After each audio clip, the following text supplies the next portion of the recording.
Imagine owning a piece of the company that redefined what a car can be. Tesla isn't just another automaker, it's a trailblazer in clean energy, robotics, and AI. Tesla stock is soaring again.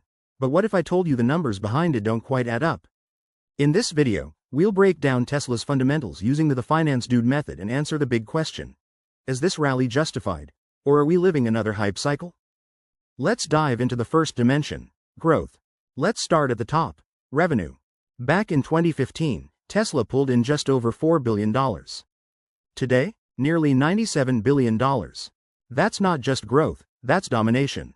The Model 3 and Model Y fueled this explosion, becoming global bestsellers. And with gigafactories popping up in Shanghai, Berlin, and Austin, Tesla scaled production faster and cheaper than anyone else. Revenue took off, margins expanded, Wall Street couldn't get enough. But now, growth is stalling. Since 2022, revenue has barely moved. In fact, the latest figure is down slightly. The reasons? Clear. The EV market is maturing. Most early adopters already made the switch. What's left is a tougher crowd, mainstream buyers who want lower prices. Tesla responded by cutting prices aggressively to stay competitive, but that slowed revenue growth. And while the company is investing in new engines of growth, AI, robotics, energy, those bets haven't paid off yet. The 5-year average revenue growth? Over 30%.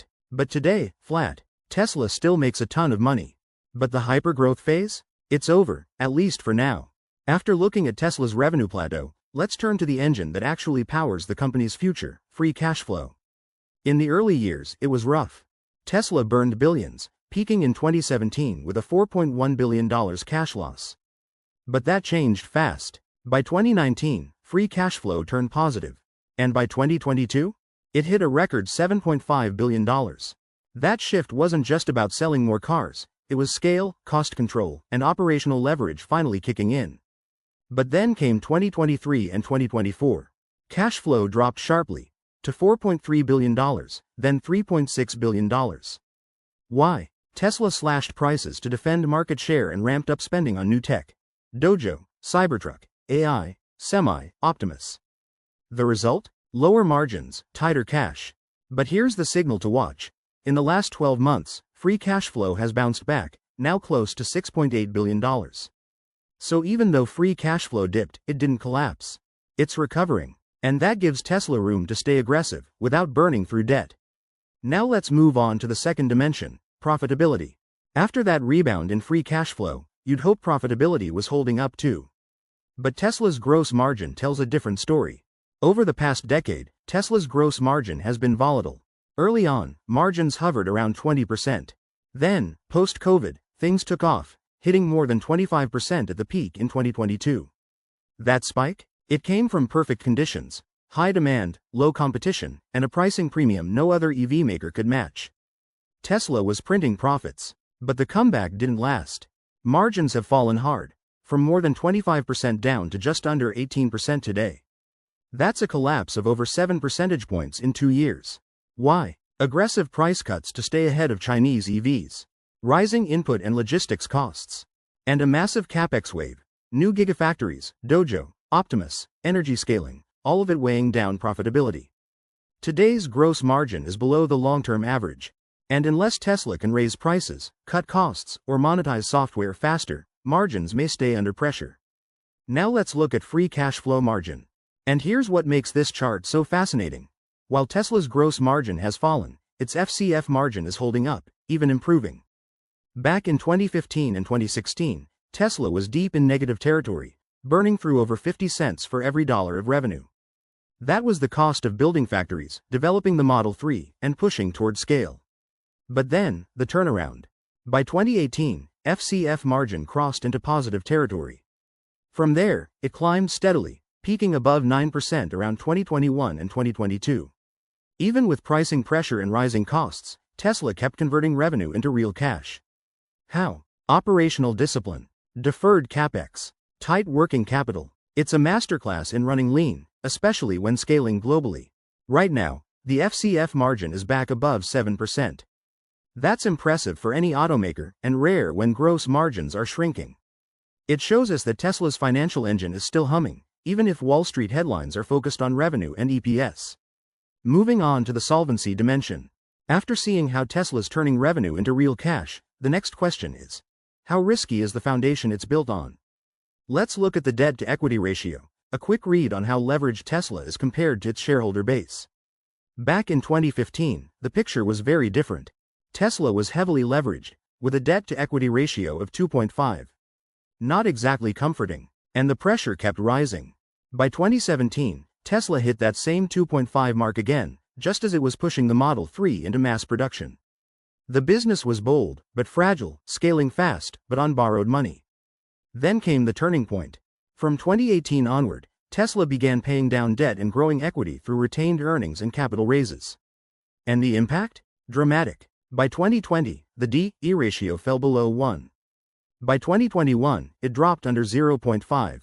Today, just 0.10. Tesla's balance sheet has flipped, from high risk to fortress-like. That's a company with virtually no debt burden, holding more cash than it owes. So, we've seen Tesla's debt levels drop. But now let's go deeper. Because debt alone doesn't tell the full story. What really matters is how easily that debt can be paid off. That's where the debt-to-free cash flow ratio comes in. As of the last 12 months, Tesla's debt-to-free cash flow ratio is just 1.1. That means the company could pay off every dollar of its debt with just over a year's worth of free cash flow. No refinancing, no equity raise, just cash from operations. That's a serious flex, and it's what gives Tesla freedom. Freedom to invest in risky bets like Dojo. Freedom to build factories up front. Freedom to weather shocks without raising more capital. The takeaway? Tesla isn't just running lean, it's running strong. It has the flexibility to invest big, weather shocks, and stay aggressive without relying on the bond market. And that strength is going to matter a lot, because now we enter the most controversial part of the story, valuation. And we'll start with one of the simplest yet most telling metrics, enterprise value to sales. In 2020 and 2021, things went parabolic. The EV to sales ratio exploded to a mind-blowing 21x at the peak of the 2020 hype cycle. But as the dust settled, so did the multiple. By 2022, EV to sales had collapsed back to 4.6x. Reality hit. As of the trailing 12 months, Tesla trades at 11.5x, well above the 10-year average. That means the market is still betting on strong top-line growth. The problem? As we've seen, revenue is flatlining. This multiple only makes sense if Tesla reignites growth, through energy, AI, robotics or mass-market vehicles. It leaves very little room for disappointment. The fifth and last dimension is the shareholders' return. So far, we've looked at how Tesla grew its revenue, improved its cash flow, and now stands as a financial fortress. But there's one silent factor that often gets ignored, and it directly affects every shareholder watching this. I'm talking about shares outstanding. Back in 2015, Tesla had just under 2 billion shares on the market. Today, over 3.2 billion. That's a 63% increase in less than a decade. At first glance, that might not seem like a big deal. More shares, more investors, right? But here's the truth. When a company issues new shares, it dilutes the ownership of existing shareholders. Each share you hold becomes a slightly smaller slice of the total pie. Tesla's aggressive capital raises, especially during the high-flying years of 2020 and 2021, helped it fund gigafactories, battery tech, and the development of next-gen products.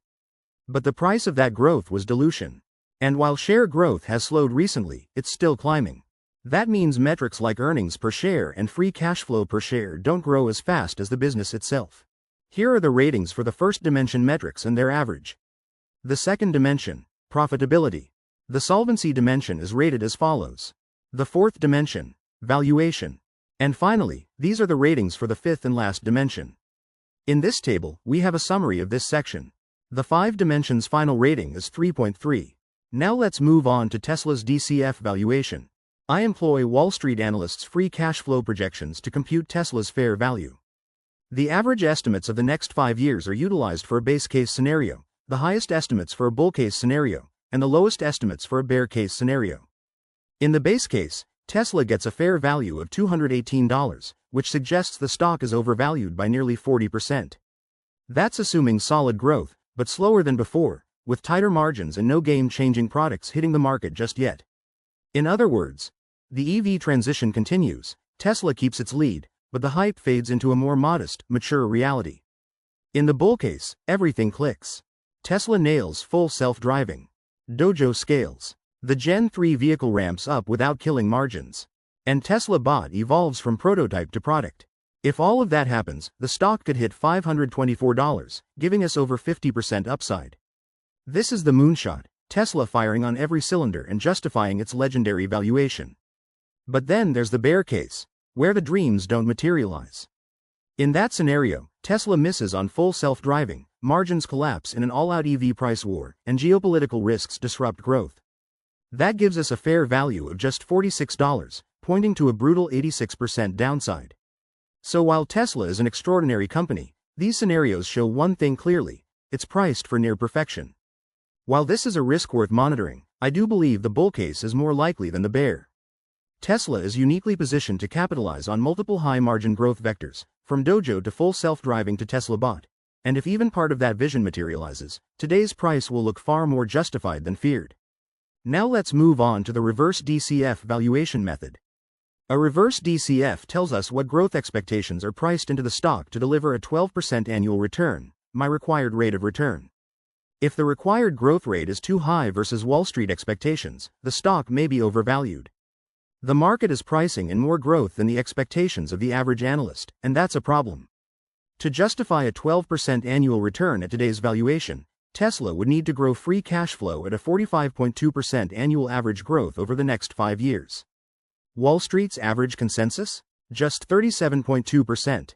That 8-point gap might seem small, but it's massive when we're talking about billions in FCF. This mismatch means Tesla is priced for near perfection. Unless Dojo, FSD, and new products like Tesla Bot hit at full scale, and quickly, the stock could face harsh reality checks. My last valuation model is the expected yearly return. This model calculates the expected return based on EPS growth, shareholder yield, and valuation contraction or expansion. Tesla's projected EPS growth is stellar at 37.2% annually, but the math breaks down when you start from a sky-high multiple of 175.6x earnings and return to Earth at 30x. That massive valuation contraction acts as a drag on total returns, wiping out much of the upside from earnings growth. With no dividends, no buybacks, and a negative shareholder yield, almost everything rests on EPS expansion, and even then, the return barely clears 7%. It's a strong business priced like a legend. Now is the time to wrap up everything. The numbers tell a mixed story, and here's where we landed. A final score of 3.3 out of 5.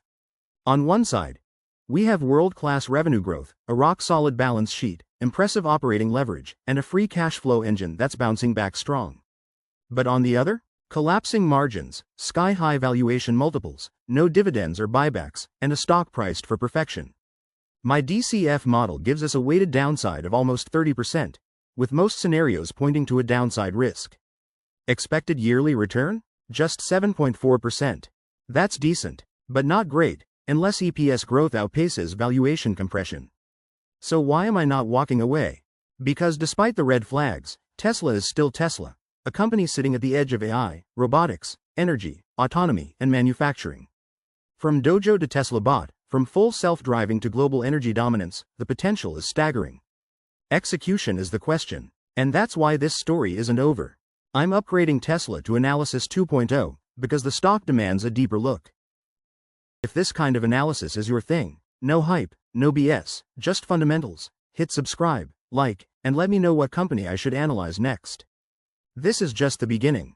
See you on the next analysis.